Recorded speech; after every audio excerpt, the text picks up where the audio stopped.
নমস্কার, আমার চ্যানেলে নতুন একটা রেসিপিতে সবাইকে স্বাগত। এখন আমি বানাবো চিকেন পাস্তা। তার জন্য দেখুন আমি অল্প একটুখানি চিকেন নিয়ে নিয়েছি।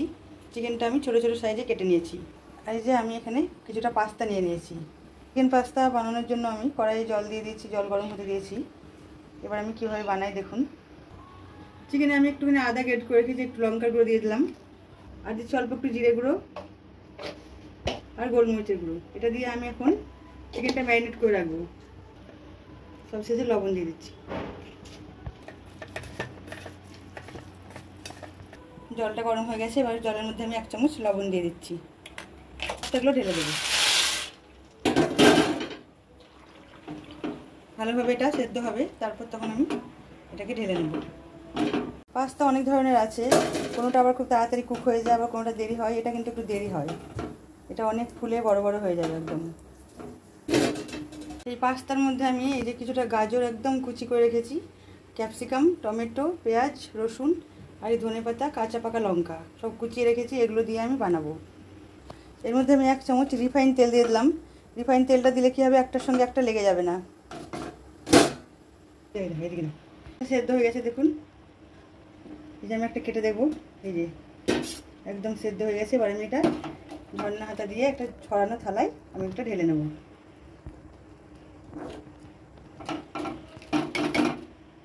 কড়াইতে রিফাইন তেল দিয়ে দিয়েছি। প্রথমে আমি চিকেনটা ভেজে নেব।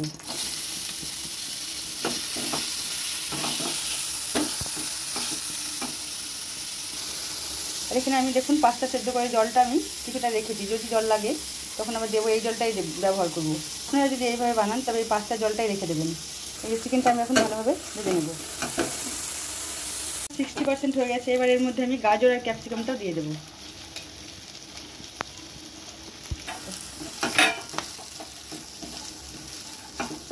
সামান্য একটুখানি লবণ দিয়ে দিচ্ছি।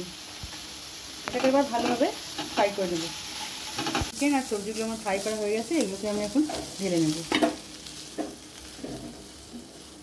আমি আবারও সাদা তেল দিয়ে দিচ্ছি কড়াইয়ে। তেলটা গরম হয়ে গেছে, এবার আমি দিয়ে দিচ্ছি পেঁয়াজ কুচি। এইভাবে পেঁয়াজগুলো কুচি করে নেবেন। আমি এটা বেশি ভাজবো না, আমি এটা হালকা ভাজবো পেঁয়াজটা। পেঁয়াজটা হালকা ভাজা হয়ে গেছে, এবার আমি দিয়ে দিচ্ছি রসুন কুচি। ভাজা হয়ে গেছে, এবার আমি দিয়ে দিচ্ছি টমেটো কুচি, আর দিয়ে দেবো কিছুটা লঙ্কা কুচি। আপনারা চাইলে টমেটো পেস্ট দিতে পারেন, আমি কুচি করে দিলাম। আমি এখন এই সবজিগুলোর মধ্যে একটু লবণ দিয়ে দিচ্ছি পেঁয়াজ টমেটোর মধ্যে। এবার আমি ভেজে রাখা চিকেন আর এই যে ক্যাপসিকাম গাজরগুলো দিয়ে দিলাম। পাস্তার জল দিয়ে আমি একটু এটা ভালোভাবে এটা মোলায়েম করে নেব, পেঁয়াজগুলো গলিয়ে নেব। আপনি এইভাবে সব পাস্তার জলটা ফেলবেন না, এই সময় দেবেন, এগুলো ভালোভাবে তাহলে কুক হয়ে যাবে। আমি এখন এর মধ্যে একটু টমেটো কেচাপ বা টমেটো সস দিয়ে দিচ্ছি। এখানে আপনারা টমেটো পেস্ট দিতে পারেন, কিন্তু আমি যেহেতু টমেটো কেটে দিয়েছি তাই জন্য কুচি করে দিয়েছি, তাই জন্য আমি আবার একটু সস ব্যবহার করলাম। সস ভালো হয়, বাচ্চারা আবার এই সস দিয়ে বানানোটা খুব পছন্দ করে, ওই জন্য একটু সস দিয়ে আমি বানাচ্ছি।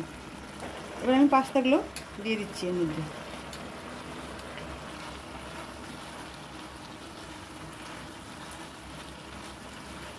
ছেড়ে একসঙ্গে মিক্স করে দেবো। পাস্তাগুলো আমি এখানে অ্যাড করে দিলাম, আস্তে আস্তে দিয়ে দিলাম।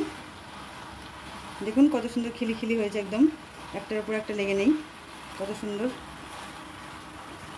সকালে কিংবা বিকেলে বাচ্চাদের টিফিনে যদি এটা বানিয়ে দেন খুব খুশি হবে বাচ্চারা। আমার বাচ্চারা তো খুব খুশি হয়। একটুখানি পাস্তা মশলা দিয়ে দিলাম, এটা অপশনাল, আপনারা না চাইলে না দিতে পারেন, তবে আমার যেহেতু হাতের কাছে ছিল তাই আমি দিলাম।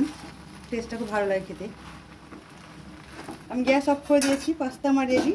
সব শেষে আমি এই যে কিছুটা কাঁচা লঙ্কা আর ধনেপাতা, লাল আর সবুজ কাঁচা লঙ্কা আমি একটু কুচি দিয়ে দিলাম, আর দিয়ে দিচ্ছি একটুখানি ধনেপাতা।